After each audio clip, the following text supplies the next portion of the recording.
In this video, I'm gonna teach you how to overclock an ASRock motherboard. It's a very easy process, so make sure to follow along.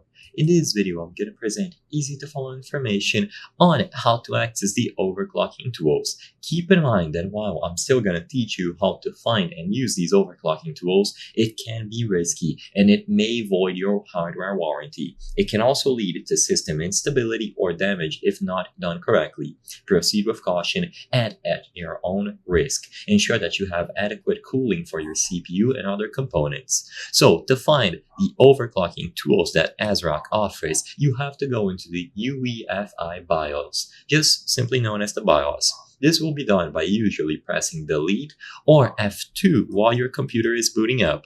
So while booting your computer, when you see the ASRock logo, start pressing Delete or F2 on your keyboard. One of these should bring you into the ASRock UEFI BIOS. First, make sure that you switch to advanced mode. So if you are on the easy mode of the BIOS, look for the option to switch to advanced mode. You can also press a specific button like F7, but depending on the model, this might differ. On advanced, the overclocking tools are all going to be available under OC Tweaker. The very first thing that you will see is CPU overclocking.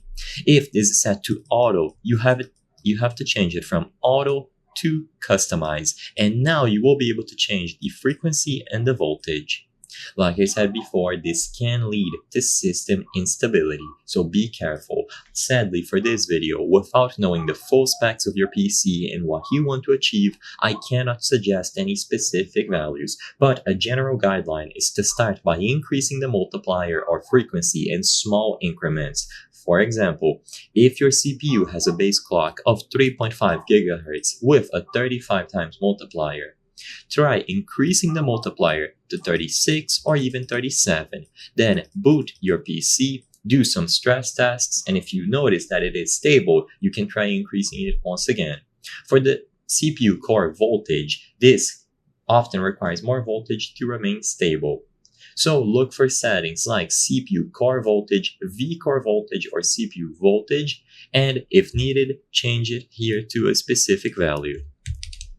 And as long as you change these main options, your CPU is going to be overclocked. You can enable XMP, which is essentially overclocking for your RAM as well on this menu, and you have other options related to DRAM voltage and a lot more customization options, but I cannot cover all of them in this video. I hope I was able to help you on how to overclock ASRock motherboard. If this video helped you, please be sure to leave a like and subscribe for more very easy tips. Thank you for watching.